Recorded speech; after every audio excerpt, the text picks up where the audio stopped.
Welcome to the Inspired Living series, and I am delighted to be here with two wonderful guests, a bird from Spain,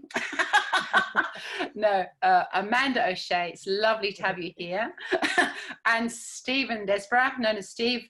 I'm just delighted that you are both with me tonight. So I'm just going to get straight in, give a quick introduction.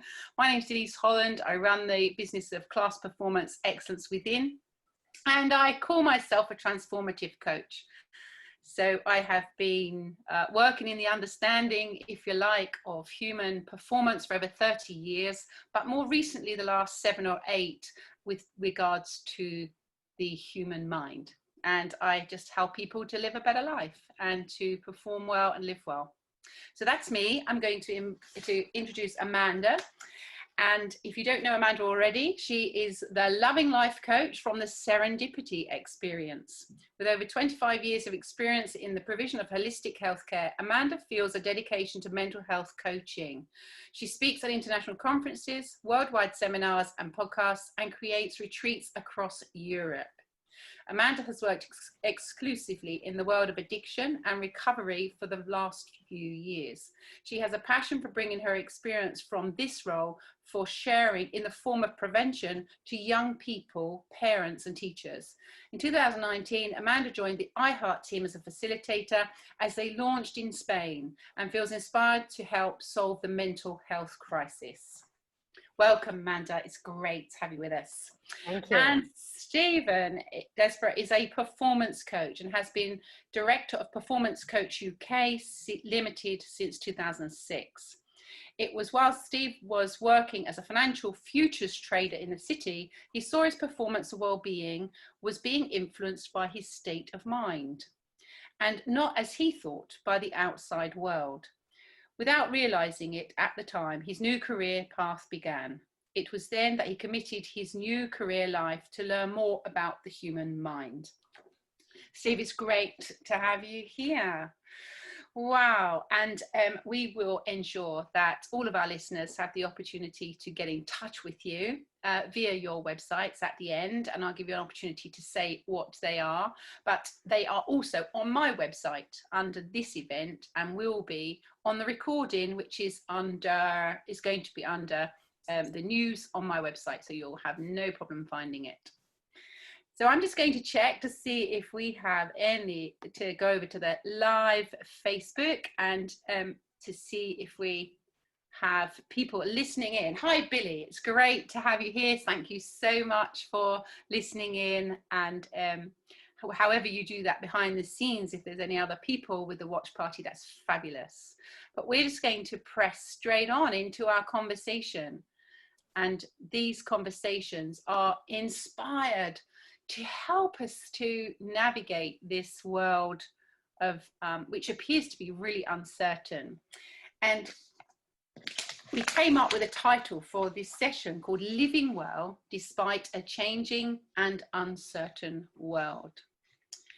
And each of us, Amanda, Steve and myself, all work in very different fields, but we have come across an understanding of the human mind, of the human experience, which has allowed us all to have a lot more peace of mind and to live well, even though, you know what, the world seems it's going a little crazy out there.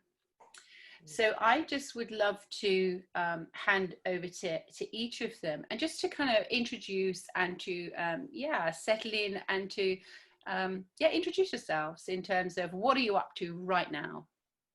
Amanda, would you like to go first? Oh, I will do indeed. So it's lovely to be here, and it's lovely to be in this little trio. So that feels really nice. Haven't seen you guys for a long time, but we've spent some very special times together.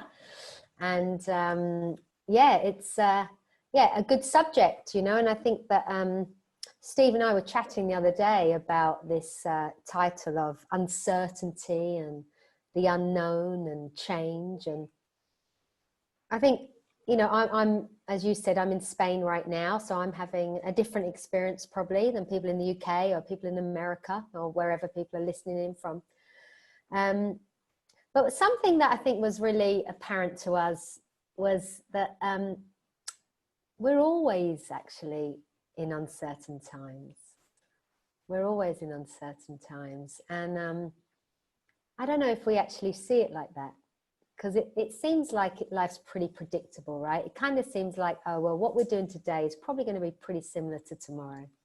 It was probably pretty similar to yesterday. And I don't know that as human beings, I think we spend quite a lot of our time in shock. You know, like, oh, I can't believe that's happened. Or I can't believe that's happened. Or you won't believe what's happened. And there's something about this understanding. When I came across this understanding in 2012, was I seem to sort of find myself saying more and more like, oh, nothing shocks me. Nothing shocks me. But I still find myself actually like saying, oh, nothing shocks me, but I wasn't expecting that.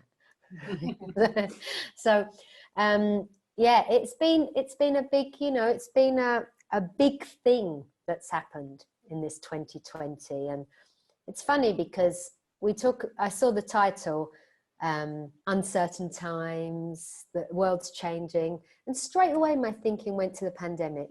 Yeah. Straight away my thinking went to COVID. But had us three got on a call this time last year, and we'd had this title, right, before anything to do with the pandemic or COVID, we would have been talking about something else, you know? So it's so funny how it's kind of hijacked every conversation. And in a way that makes sense, because it's the thing that's most present, and it's the heart of most conversations of all of us worldwide, right? So there's something very interesting about this. Is so global. It's touched every single, I don't think there's any part of the world that it won't have touched. And there's something beautiful, even though that might sound a bit strange, but something beautiful in the unity of that. You know, there's a lot of things that are universal that we all share. One of those is the way our psychological system works. That's what the three of us all work with. And so this pandemic, in a way, has kind of there's something about that. I'd like to speak about that a little bit, or explore that a bit on this call, about the unity. Beautiful. Yeah. Well, that's really set us up beautifully. I love that it's universal. There isn't anything that, you know, I can in my lifetime anyway, that has affected and impacted everyone's life the way this has. And yet there are many infinite experiences going on in people. And that's interesting. I think that's lovely. Let's go there. So Steve, what are you up to right now? Evening, Denise. Well, lovely introduction, Amanda. Really loved the way you put that across. Firstly, Denise, thank you so much for inviting myself onto here. Really privileged to maybe contribute with a few words. So I'm really looking forward to seeing how it unfolds. I've literally just got back in from London. I was going to say the city, but the West End of London today, and it's a different London. But as you ladies are rightly pointing out, it's a different world at the moment. And there was two words. I mean, we've said a lot about certainty so far, and that's part of the title, or uncertainty. And that word seems to come up so much for me and a lot of people that I work with. And even I can find myself still searching for certainty in certain areas, absolutely. And another word that came to my mind as I was listening to you both was control. This word control seems to feature so much, even pre the challenges that we're facing ourselves now. It's, you know, we want to control our thinking, we want control, we want to control how we feel, we want to control this. It's now that the government are controlling us, or this is controlled them. And it's so interesting for me that this was kind of prevalent for people even before these challenging times. And as Amanda said, we're looking for certainty in a world of uncertainty. And we're looking for control in somewhere where we don't have control. And what I've seen more and more for myself is it's not relinquishing control out of not caring. It's kind of relinquishing control out of the realization that I have limited control. I have a lot less control than what I often believe or what I'm trying to achieve. So I'm really looking forward to seeing how this unfolds, and hopefully the listeners can get a little takeaway. I mean, we spoke briefly before the call.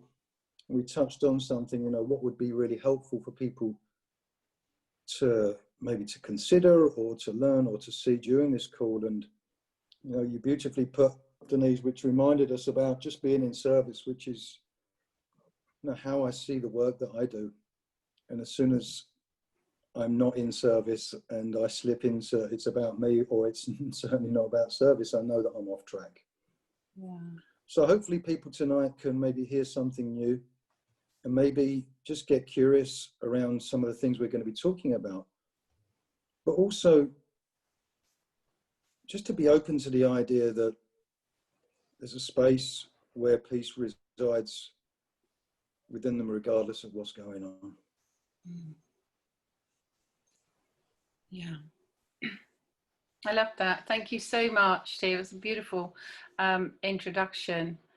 And let's just dive straight in then with regards to one of the words that came up for me was, I see people being a victim of the way in which it is, the way in which it's portrayed on Facebook, on the media, how it is, like you say, the government appear to be controlling things, and the virus itself, you know, it's out there, and you know, and there's lots of people that have lost their lives, and it can appear to be, and is very, very, it can be a scary thing. And yet, how is it then that we can live our lives in the knowing that there is this peaceful, beautiful, joyous space inside of us? How is it that we can live well despite anything that's going on? And I think that's a really, really cool place to start, because we are alive. That's the most important thing. And we have this incredible intelligence behind life that's brought us here. And yet something happens like COVID, and there's this incredible feeling of feeling victimized by it. And so I'd love to just start there. How can we help people navigate this world where it's really changeful and can appear very scary in a way which is much more joyous, much more peaceful, explorative, and creative and fun? Yeah. I think the first thing that comes to my mind is just even today, as an example, working with one of the clients at a company I was with, and he's one of the bosses of the company, and they're doing remarkably well, and they did remarkably well during lockdown, which before then they was very concerned about. But the you know, breaking all sorts of records in-house, and he even said, I'm amazed at how out of sorts I feel, considering personally I've just had my best month, and so's the company. And he then kind of unraveled everything that was going on within the business and what was upsetting and what was right. And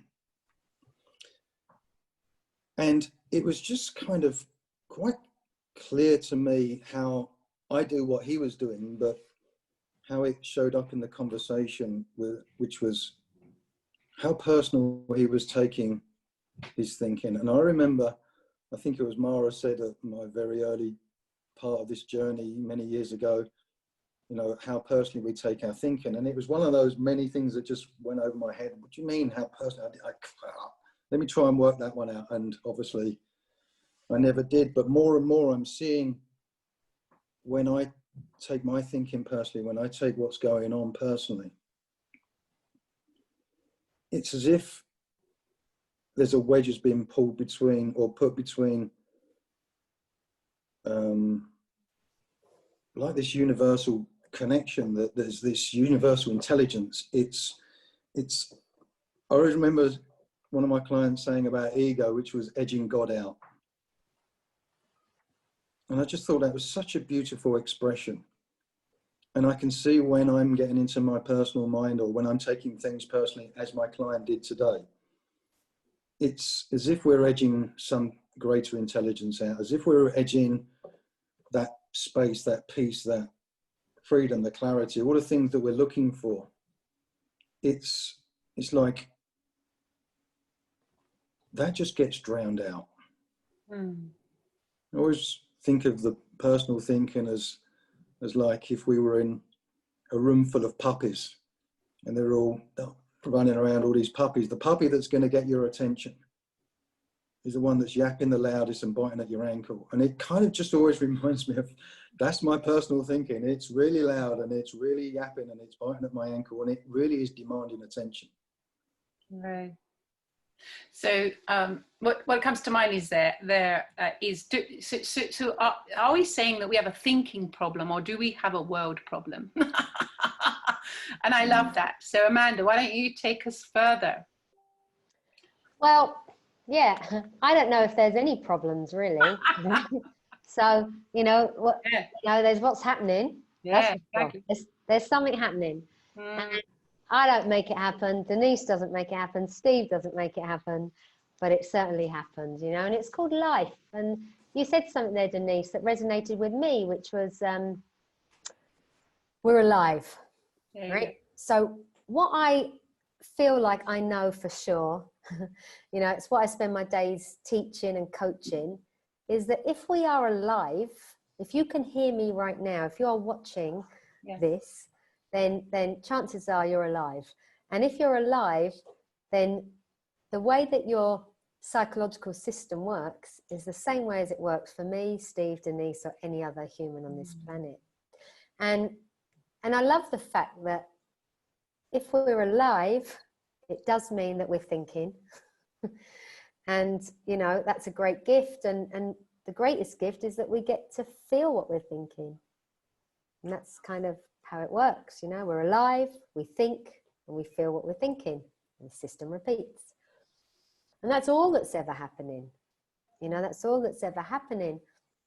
And so understanding that, and if this is the first time you're ever hearing anybody talk about this understanding of how the mind works, this is an invitation, I think, to really be open-minded tonight of what we might be saying, and if it's possible to put any thinking that you might have, any beliefs that you might have, if you can put everything to one side and sort of listen for something new, there's a good chance you might hear something new, because we are saying something which kind of goes against the tide. What we are talking about how our psychological system works, about how the mind works, how our thinking, feeling system works, is kind of, it's not really what the majority of the world believes. So, what I see, and I know that we all share and we all sing from the same sort of hymn sheet, is that we were born into a world that believes that things can affect us. That's what I was taught, that's what you were all taught. And so it really looks to me like the pandemic, lockdown, all of these things that we're talking about that's happening right now, it looks like they can affect me. And it looks like that to me, right? When I forget that that's not how it works, it looks like that to me. I can get into the, under the spell or into the illusion. So, but, we know that that's not true. And we're not saying there's not a relationship. We're not saying there's no correlation between what's going on and the experience we're having. We're just saying that it's, it's not a direct causation, if you like. So we're not feeling the pandemic, we are feeling our story about the pandemic. And that can change moment to moment for me. So I think I did pretty well, In Spain, we had a very tight lockdown. We had 49 days where you weren't allowed to exercise, go out the house, all of that. And I've got 2 dogs, you probably just heard them barking, but I was able to you know, go around the block. So we went around the block quite a lot, and we went to the bins to put our rubbish in the bins quite a lot. And, you know, it's like anyway, you find a way, don't you? You know, you take the girl, you can take the girl out of London, but you can't take the London out of the girl. So, you know, we find a way to do what we need to do. And I did pretty well. And I actually really was one of those people that in the beginning was like, oh, I really enjoyed lockdown. I loved it. I loved not having to go out, I did all that stuff.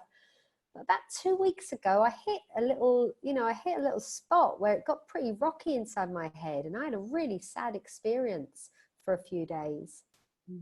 And I think just because we understand about how the mind works, it doesn't mean we're immune to ever having, like Steve would say, kind of off-track thinking, or, you know. And I did for a while. I got quite upset and quite angry, you know, watching everyone in their masks and all that same conversation that we're all having, seeing the children in their masks. So, you know, I've been working with children going into schools, and they have to all wear masks here, and the teachers and everybody.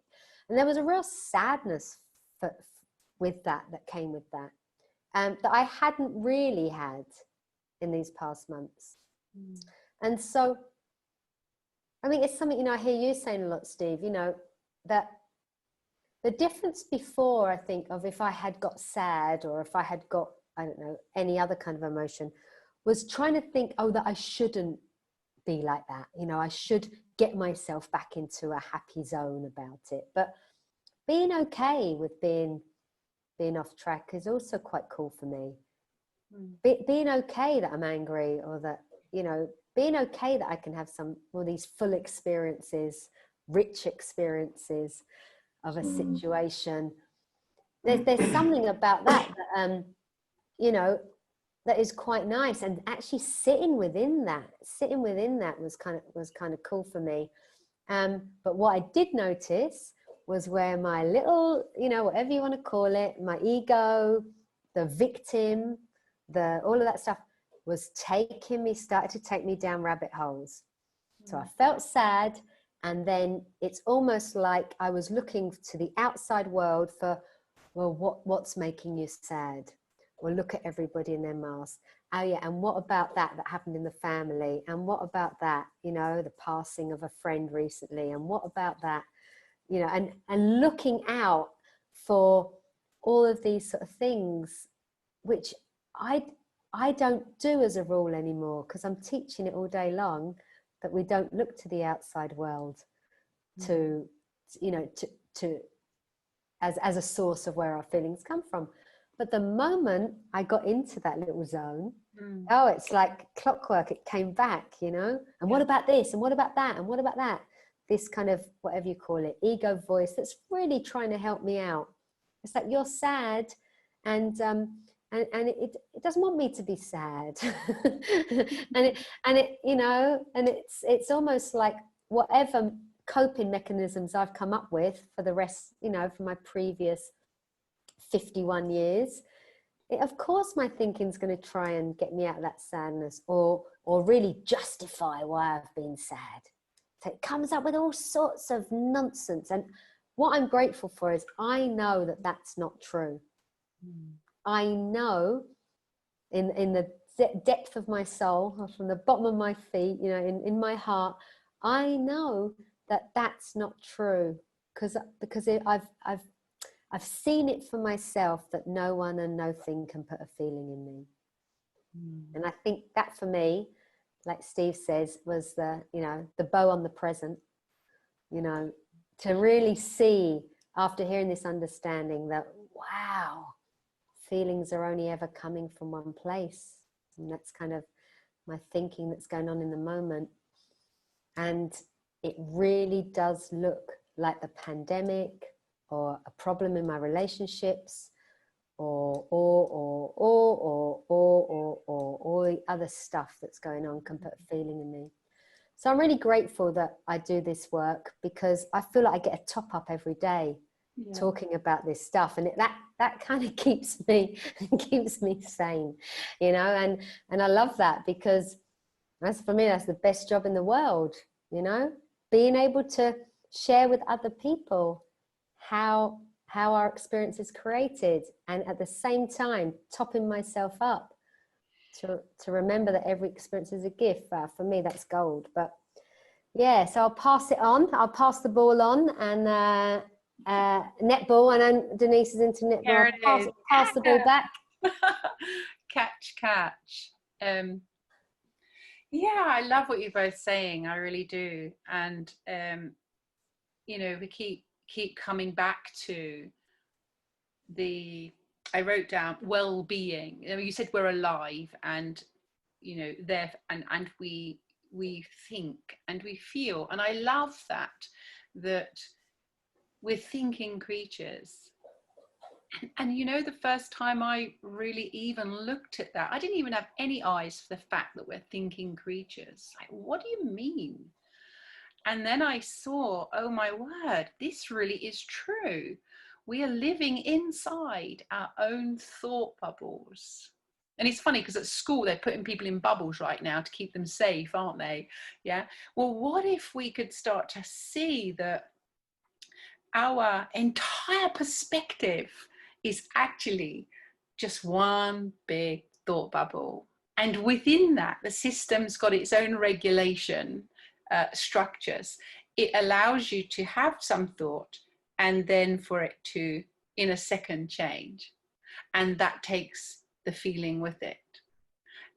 And it's so fascinating to see how it's working, the fluidity of this psychological system that Amanda, you alluded to so beautifully.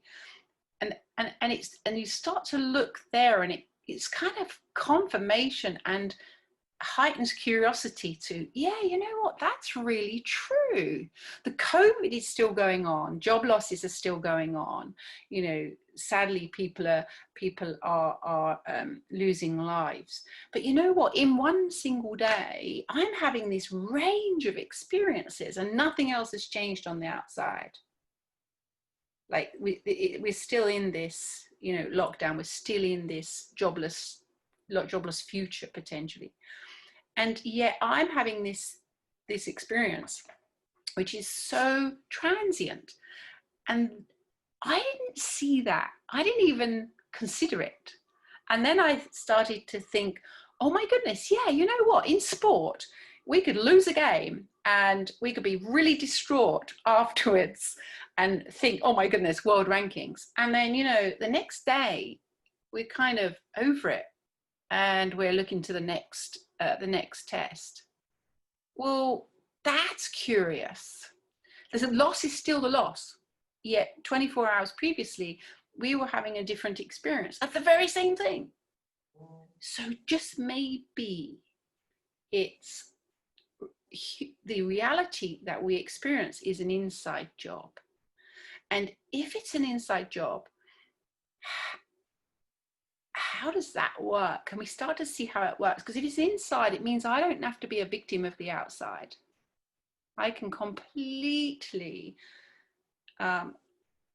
look towards, well, what's going on here? Now, I'm not saying that we can control our inside thinking, because you know what, sometimes I get thoughts that come into my head and I wish I didn't have them because they give me a really horrible feeling. But knowing it's not coming from at me from outside, knowing it's coming through me as part of my psychological system, just really helps. It really helps me.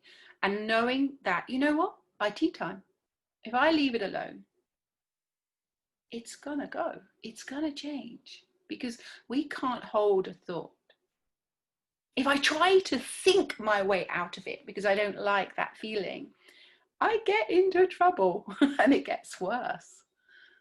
So I love this conversation that there is real hope, not by applying techniques, not by more knowledge, not by more tools to feel better, but just by simply profoundly understanding, how does this human psychological, cognitive, feeling, emotion, whatever you want to call it, how does the system work? How does consciousness work for us?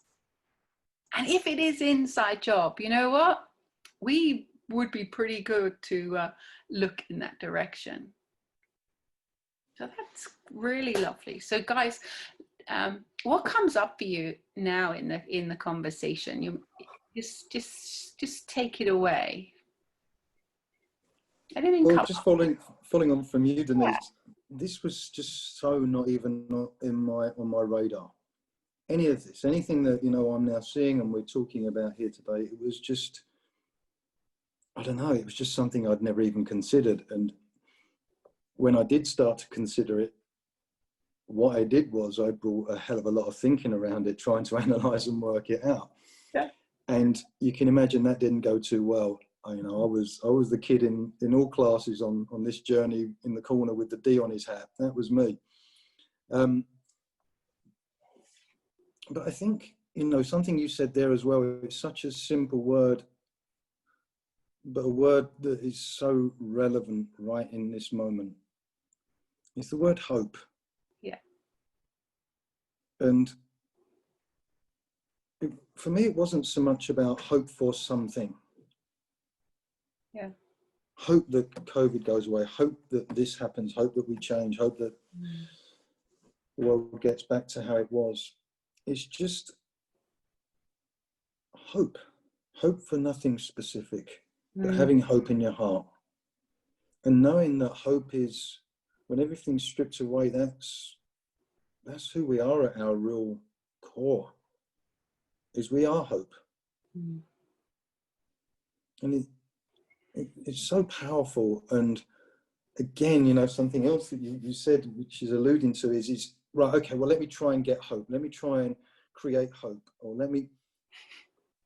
and it's just, again, something that would have been something that I would have tried to have done, or would have been listening to this thinking, okay, well, I need to do hope, or I need to try hope, as opposed to seeing, which I think we've all touched on slightly, is the magnificence of the design. I mean, you're talking about consciousness, cognitive, you're talking about thought, we're talking this intelligence, I mean, and we're nothing to do with it, and yet we are it. I mean, is there anything more fascinating in life than this? I mean, when we get to kind of play around with this on a daily basis, and I think that's, again, for me, just what we're encouraging people just to consider, just have a play. Just have a play with this. And, you know, does COVID always look the same to you?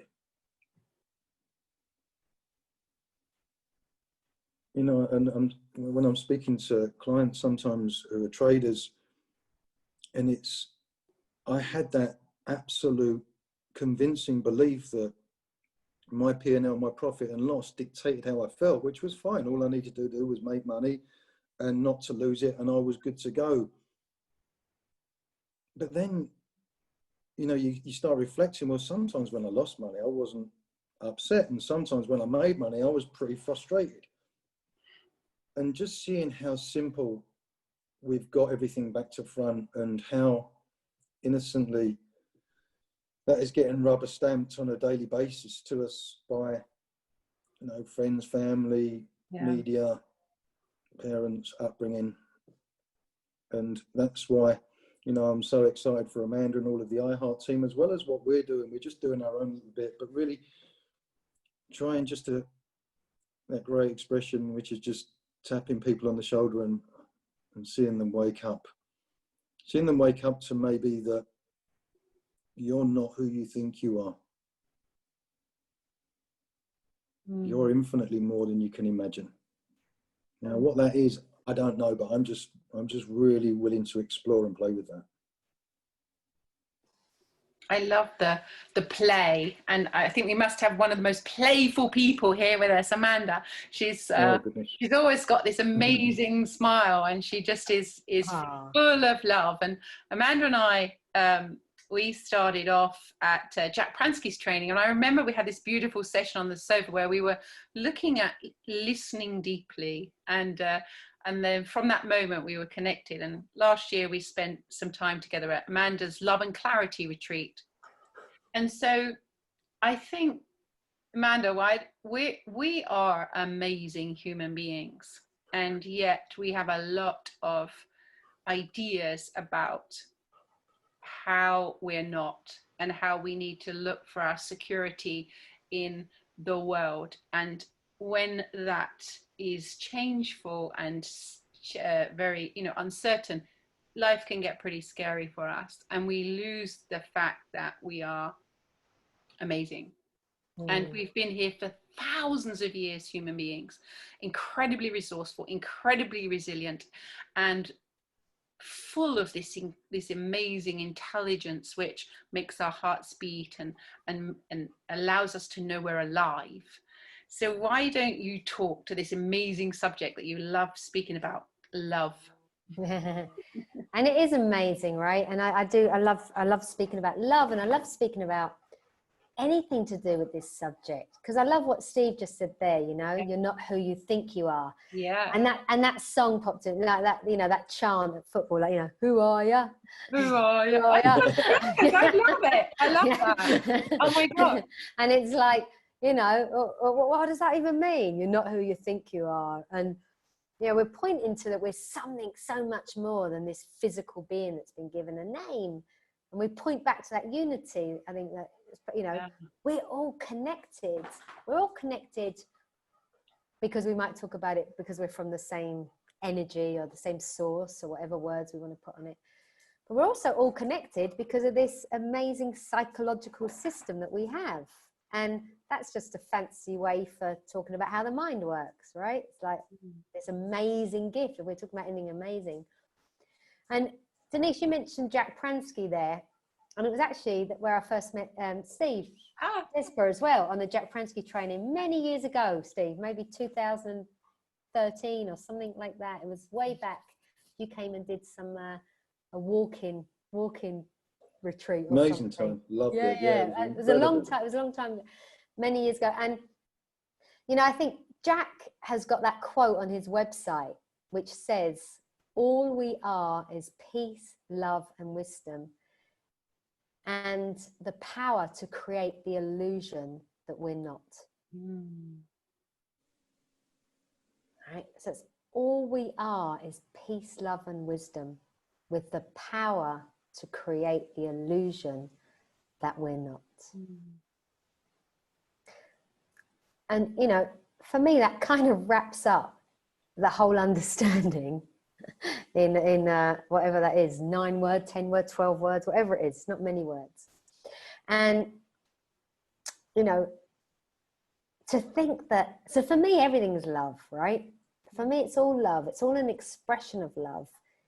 Even the fact that when we don't feel so good, and we what we might call we're off track, or we're out of sorts, or we've come under the illusion, we are wrapped up in thought, all of that stuff, even that's all been created by that energy of whatever word you want to call it. So I use the word love for that aliveness, that thing that creates everything. So some people might call it God, or the universe, or a zillion words for it, right? But I think we're all pretty much pointing to the same thing, I think that we're all pointing to similar things. And I've heard some great things recently, whether I'm listening to Russell Brand saying something, or Muji, or Sydney Banks, or, the man down the road, the little tapas bar, or whatever. We're all saying the same thing, whether you're hearing everything's going to be all right, or it's all okay, or we'll get through this, or, we were built for this. We were built for this stuff. And I think that gift that we all have, of, especially when we work with, we work with children, or we work with the young ones, of pointing them back to, there was something you said earlier, both of you said, and it reminded me of that word we use a lot, which is innate. This innate well-being, this innate resilience. Steve was talking about hope. Seeing that as something that's innate. So we're born with it. We're born to be hopeful. We're born to have all of these amazing kind of, I don't know, whatever you want to call them. In iHeart, we used to call them the raw materials of being human, right? That's how we used to describe them. These, for me, they're all expressions of love. who we are, our true essence, what Steve was saying, who are you, you know, our true nature.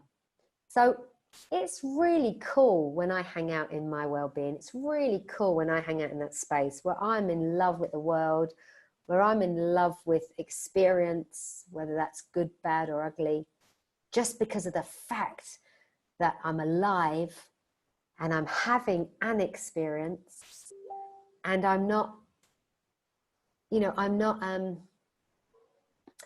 scared of it, because I think that I'm not so scared of experience because I understand how the system works.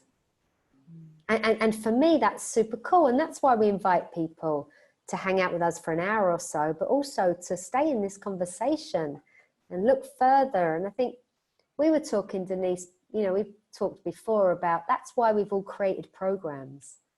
Because yes, you can hear something amazing in one moment or in 1 hour, but we all create programs because there's such a depth to this. And I want to share, I don't know what you guys, I want to share everything I've learned, you know, in like the last 8 years. I want to share that with everybody. And that, you know, I do see it like that. I do see it's the biggest secret in the universe. You know, I see it's the biggest secret in trading, the biggest secret in recovery, the biggest secret in sport, the biggest secret in, you know, education. I see that what we've got is so amazing. And, you know, because we're pointing back to what I would say, pointing back to truth. It feels like, and that's a big subject, what is truth? But, you know, pointing back to the way something works, the way, if we're interested in facts, if we're interested in truth, then we're pointing back to, well, how does the system work? And I think what we've all seen to be true is, oh yeah, it keeps proving itself again and again that, yeah, you know, we are, like you said earlier, thinking creatures. We are thinking, feeling creatures. So for me, you know, love is everything and love is ever present. And when it looks to me like when I forget how that system works, I can very easily go under the illusion of fear and victim and paranoia and all that stuff. So, you know, and then I come back. And I come back, bounce back, right? That's the, you know, the bounce back. I remember, really? Does it work that way? No, it doesn't. And you know that. So I bounce back and I bounce back. And that's what we're doing. We're bouncing all over the place. You know, I'm going to bounce the ball on to Stevie Des. Throwing from the sidelines. Throwing. Oh, lovely. Beautiful again, Amanda. And you're so right, Denise. If anyone can talk about love in such a free, honest, and such a heartfelt way, it is the wonderful Shazy. So great job. And something else, Amanda, which we're both doing very well, Denise, at praising Amanda tonight. But I always remember something that you said, which I love, which was, and you're going to have to correct me on this, but it was something along the lines of, you get excited about what's going to be created in your mind next and then next, because you just don't know. And it's this kind of excitement, this freedom to know. And I think I don't know if we spoke about this when we spoke last night, but I might have mentioned it to someone today at work, but it reminds me of Mr. Ben, and there's people who don't remember Mr. Ben. But Mr. Ben would go in this shop and he would put on this uniform and he would become a Roman emperor, or he would become a policeman, and then he would walk out the shop and he would be back to Mr. Ben again. And it kind of, that's what came to my mind listening to you. You know, we go into these dramas, into these stories, and just like, you know, good old Mr. Ben does. And then we come out and we find ourselves back again to our true nature. And there's no doing in that.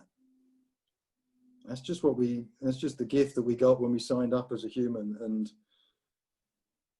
it's just kind of, and to reiterate what you both touched on is, I can imagine if I was listening or watching this maybe for the first time, I'd be thinking, oh yeah, but yeah, you can't be positive, happy, love all the time. And we're saying absolutely not. You know, that is such an important thing. it's just that the downs, I think I can speak for all of us, we just have a different relationship with the downs, with the lows. And even times seeing the real richness in the lows, the real beauty in it. And not as I would have really rolled my sleeves up and tried to change the lows, but see more of the system of how, you know, we look at the trees right now and all the leaves are on the trees, and in a month or two they won't be, and in spring again they will be. And it's the systems, it's the system of the tides going in and out and us breathing in and out. And we're not supposed to be, in my mind, this positive, happy throw, always upbeat. That's not taking into account the power of our personal thinking, the power of the ego.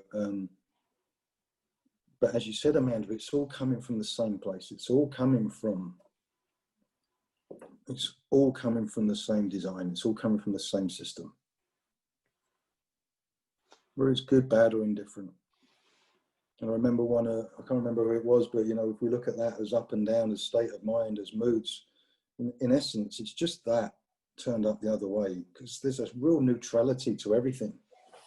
If we've got the courage to kind of have a look at that.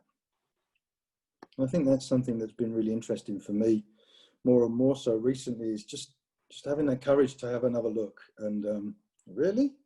Yeah, is it really? I'm going to have another look at that. I'm going to check that out. That can't be right. It really can't be how it's looking. It really seems that something on the outside is affecting me and dictating everything. And I need to address that, sort that before I feel okay. And the question, it was something that comes to my mind. I can't remember who said it, but it was, what do I know to be true right now? What do I know to be true right now in this challenge, in this situation, in this circumstance, in what's going on in my head? And it just gives us that ability, that capacity to maybe sort the wheat from the chaff and to give us a clearer perspective.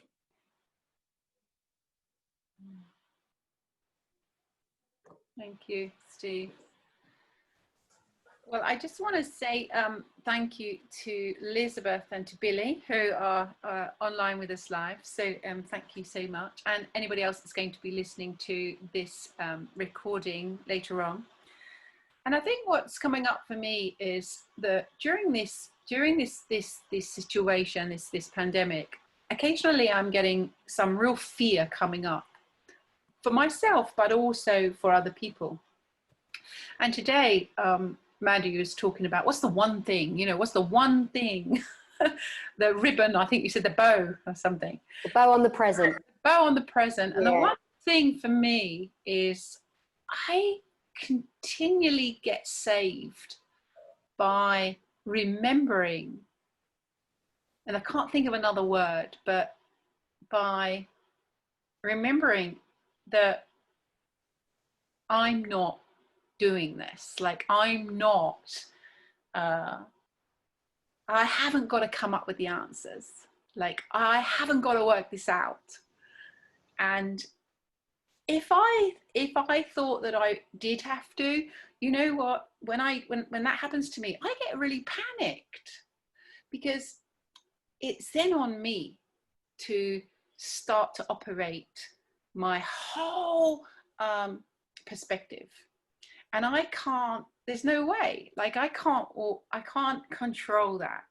So when I know that I can look to this creative process in me, that there is this intelligence that's going to give me a thought, and it's going to give me what I need ripe for the moment that I'm in, it allows me to be really present. And it just brings me, it snaps me back to the present moment, rather than try to work everything out for the future. And the more I'm able to stay in here, right now, in this moment, the safer I feel, because I get connected to that which I am, that which I'm made of. this system that somehow puts thoughts in my head, like, you know, where is this thought factory?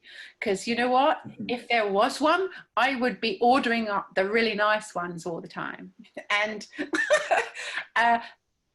it's not, it doesn't exist. So I just go, I know I'm going to get some thinking, and I know it will serve me. And if I stay present and connected, I can rely on that. I never used to rely on the innate intelligence behind life, this creative process. I used to think it was me who had to work it all out and think my way into a nicer feeling. But when I see that, that's ridiculous, Denise. That's like saying that I'm responsible for my food digesting. No. It will happen. I'm alive. I will have thinking.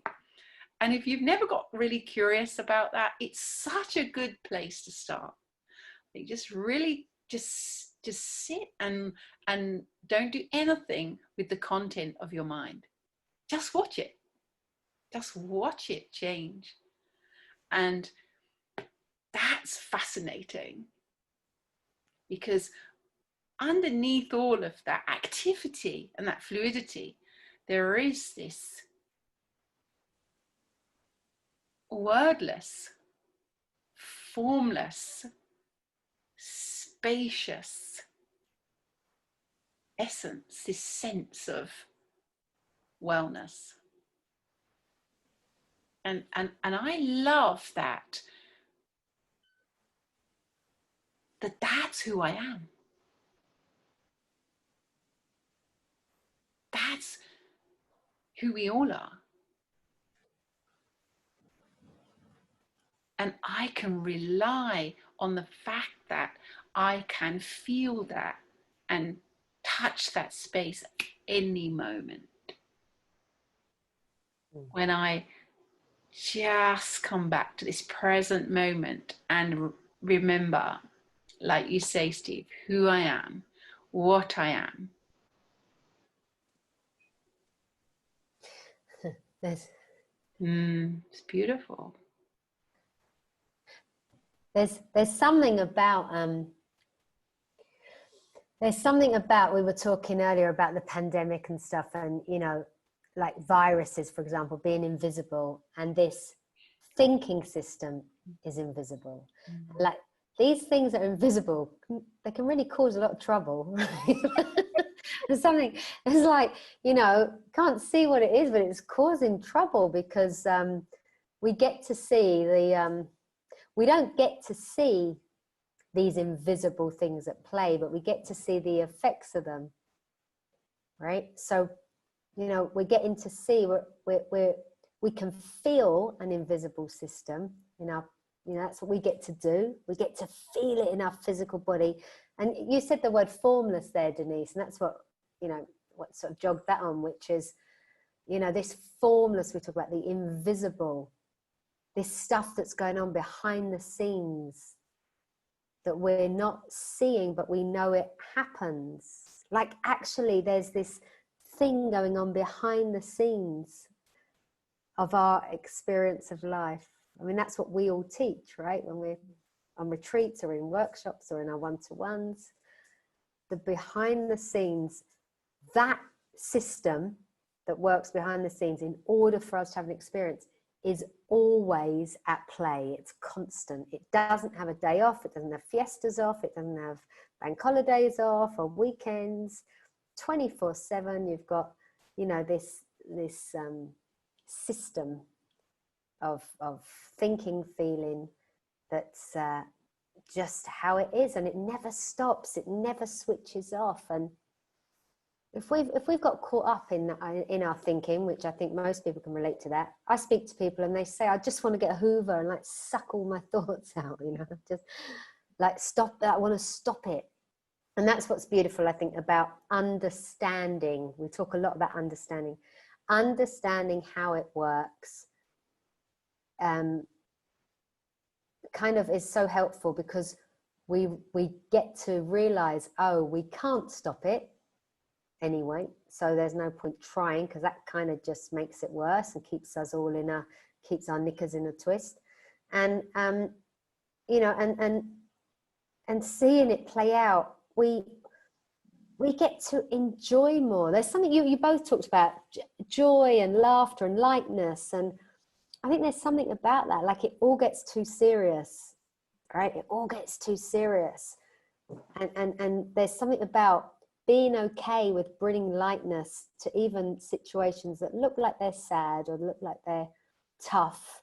And I think we can often get frowned upon for that.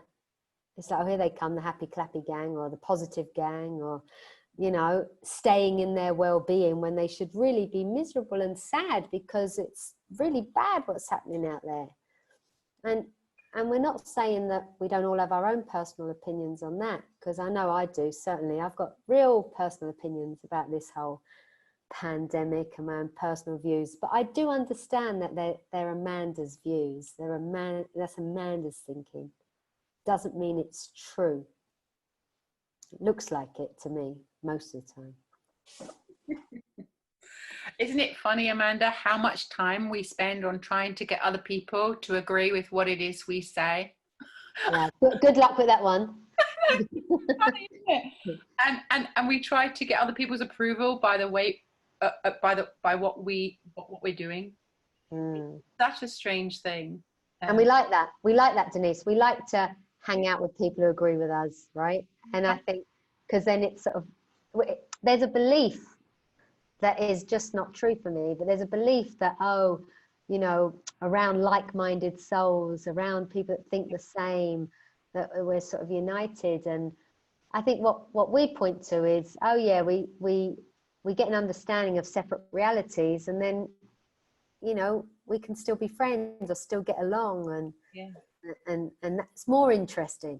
That's what it is. It makes it interesting, rather than spending energy trying to convince other people to think the same way as I do or see it the way I do. So what I see, the thing, like what we do, is we don't really get caught as often in that trap. We're more curious about, wow, you see it like that, or I see it like this.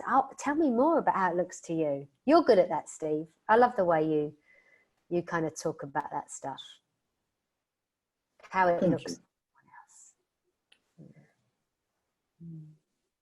I think you touched on something which was a word that was coming to my mind as well. There's certainly a big challenge going on globally. There's big change going on globally. But you said, you know, there's the opportunity for lightness and laughter and fun. But I can just see, regardless of the pandemic, or, you know, I can just see sometimes how I can get into seriousness. I can take life seriously. I can roll my sleeves up, and it's just that opportunity to see the game of life, to see really, you know, when we strip it back, it's a game. And sometimes with this game, I can take it a little bit seriously. And when I do, it's a bumpy ride. And as Denise said, you know, we remember we've got this beautiful gift of noticing. I mean, talk about gifts. What a gift that is. I'd like to shake the person's hand. You know, that gift of noticing when we are in our own way, when we do take life a little bit seriously. And our mind is gonna create the illusion that, no, don't be so ridiculous, this is serious, this is different, and this does need your attention. And all we're inviting people is just to have a look, and is there an opportunity for lightness? That's beautiful. That seems like a really lovely place to stop. So I would like to just ask both of you, if you wouldn't mind, to just say, well, where can people get in touch with you if something's just piqued their curiosity and they want to get in touch with you to look further? Can you give them their details? Can you give them your details? Steve, do you wanna? Yes, mine is Stephen with a PH at performance-coach.co.uk. www.classhighperformance.co.uk. Thank you. And Amanda? And mine is, my business is called The Serendipity Experience. And you can find me on YouTube, and you can find me, you know, go through my website, and you can sign up to my newsletter, and all the info's there. That's lovely. Well, I just want to say big thank you to you guys. It's been a lovely, fascinating conversation and some really beautiful pointers for people. And it's really lovely to share this space with you today. And I just want to say thank you to our listeners. So if you're listening now or later on, thank you so much. And if you'd like to get in touch with myself, it's Denise Holland at www.class-performance.com.